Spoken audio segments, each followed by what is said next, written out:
नमस्कार दोस्तों, बहुत बहुत स्वागत है आपका हमारे YouTube चैनल स्टडी ऑनलाइन में।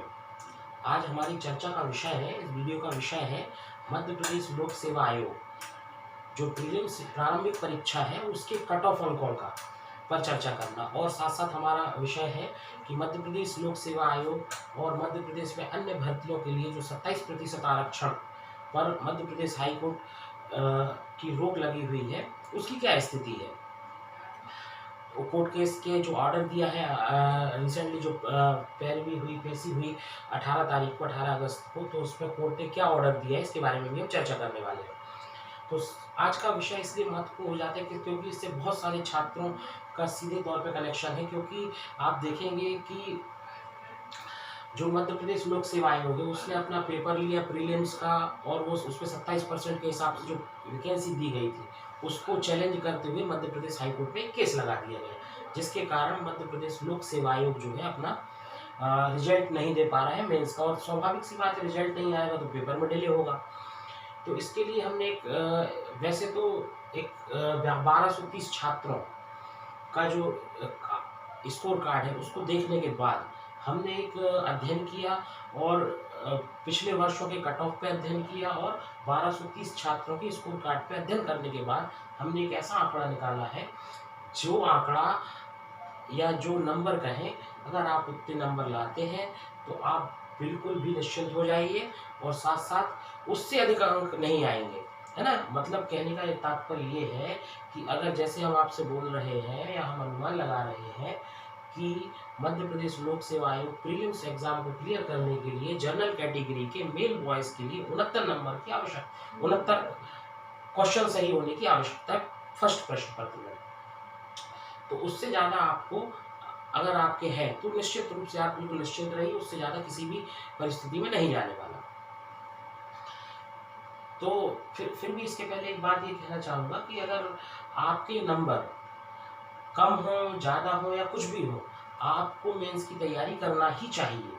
क्योंकि अगर आप एमपीपीएससी को सीरियसली पढ़ना चाहते हैं तो बिना मेंस की तैयारी किए आपको एक तो बहुत जद्दोजहद करनी पड़ेगी प्रीलिम्स निकालने में, है ना। प्रीलिम्स क्योंकि जिस तरीके से क्वेश्चन स्ट्रक्चर होता है प्रीलिम्स में वो मेंस से ही प्रभावित होता है। और अगर आपने मेंस अच्छे से पढ़ लिया तो प्रीलिम्स अपने आप क्वालिफाई होने लगेगा, कोई बड़ा इशू नहीं है। इसलिए आपको मेंस की तैयारी करना बहुत ज़रूरी है। अब हम आते हैं अपने टॉपिक पर। तो हमने ये जो आंकड़ा निकाला है, जो स्कोर कार्ड निकाला है, वो 1230 छात्रों का के बारे में अध्ययन किया है और उन छात्रों के अध्ययन करने के बाद ये हमारा डेटा निकल के आया है। तो हम इस पर चर्चा करते हैं। जैसे आप यहाँ देख रहे हैं, हमने कैटेगरी वाइज और मेल फीमेल वाइज इसको वो किया है। और यहाँ पे हमने थोड़ा सा जो फिजिकली हैंडीकैप्ड है इनके बारे में भी हम चर्चा नहीं कर रहे हैं, उनके लिए अलग से कुछ और अध्ययन नहीं हो पाया क्योंकि इतने ज़्यादा हमारे पास स्कोर कार्ड नहीं आए ऐसे बच्चों की, तो हम उसके बारे में अनुमान लगाने में थोड़ा असमर्थ रहे। तो अब हम बात करेंगे, जैसे कि आप देख रहे हैं अनरिजर्व 69 मेल कैंडिडेट के लिए, अगर किसी भी बच्चे के जो मेल कैंडिडेट है अनरिजर्व कैटेगरी का, अगर उसका 69 क्वेश्चन सही है फर्स्ट पेपर में, तो ये मेरे हिसाब से, हमारे अध्ययन के हिसाब से ये जो है ये बिल्कुल और बिल्कुल सेफ है। इसके आगे आपको नंबर मेरिट लिस्ट नहीं जाने वाले। वैसे ही जो जर्नल फीमेल है उनका कट ऑफ जो है वो 65 रहने वाला है, ठीक है। तो कई लोगों का एक और विषय इस पर देखने को मिल रहा है, कई लोगों का अनुमान है कि भाई पेपर टफ आया था पिछले वर्षों की तुलना में, है ना, या थोड़ा पेचीदा था पेपर, या फिर इसको अपन देखें तो कई लोगों का कहना है कि नंबर ऑफ पोस्ट ज़्यादा है तो भाई मेरिट लिस्ट और ज़्यादा कम होनी चाहिए। मगर यहाँ पे 2-4 फैक्टर बिल्कुल काम कर रहे हैं साथ में। जैसे कि अपन देखेंगे कि इसमें एक बड़ा फैक्टर ये भी है कि जब 2018 से अपन इसको कंपेयर करते हैं तो 2018 में 5 क्वेश्चन डिलीट हुए थे। मतलब जो मार्किंग हुई थी 69 वो हुई थी 95 मार्क क्वेश्चन से। तो यहाँ पे इसके साथ एक और वर्क कर रहा है फैक्टर, ये वर्क कर रहा है कि भाई इस बार पोस्ट ज़्यादा है और साथ साथ एक क्वेश्चन जो है वो डिलीट किया है और 3 अन्य क्वेश्चन में एक से अधिक उत्तर दिए गए हैं। तो लगभग ये आंकड़ा जो है वो बिल्कुल सेम होता हुआ जा रहा है और जो बच्चों के स्कोर कार्ड देखे गए वो भी यही कुछ कहानी कहते हुए नजर आ रहे हैं। वही फीमेल अनरिजर्व कैटेगरी की जो महिला कैंडिडेट का है वो 65 के आसपास है, 65 बिल्कुल बराबर अधिकतम मैं मानता हूँ इसको अधिकतम होगा। अब हम EWS की एक नई कैटेगरी जो है इसके बारे में कुछ चूंकि पुराने पिछले वर्षों में ऐसा कुछ था नहीं, ये कैटेगरी थी नहीं, तो इसके बारे में कुछ कहा नहीं जा सकता, मगर जो हमारे स्कोर कार्ड के आधार पर जो हमारी गणना कहती है वो है 67 EWS। निश्चित तौर पे ये जनरल कैटेगरी से और कम रहेगा, मगर जैसा हम देख पा रहे हैं कि OBC के ये बराबर रहने वाला है। ठीक है, तो एक हिसाब से आरक्षण का भी फायदा सीधे तौर पर मिलते हुए नजर आ रहा है। और EWS फीमेल कैटेगरी में 63। अब एक और बात, जैसे हम ये जो बात कर रहे हैं वो बात हो रही है, चाहे OBC का आरक्षण 13% रहता है, चाहे OBC का आरक्षण 27% रहता है, किसी भी परिस्थिति में 69 जनरल का नहीं जाने वाला, ये हमारा अनुमान है।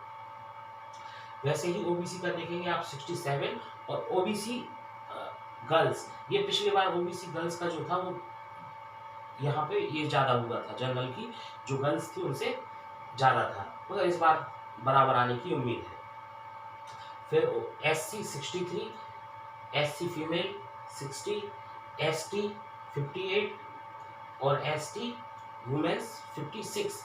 ये जो आंकड़ा हम आपको दे रहे हैं इसके आधार पर अगर आपके इतने नंबर हैं, नंबर से मतलब ये है, हम ये जो बात कर रहे हैं ये कर रहे हैं नंबर ऑफ राइट क्वेश्चन, है ना, जो आपके सही प्रश्न, क्योंकि आप जानते हैं कि एक प्रश्न के 2 अंक मिलते हैं, मतलब 69 का मतलब है 138, 65 का मतलब है 130।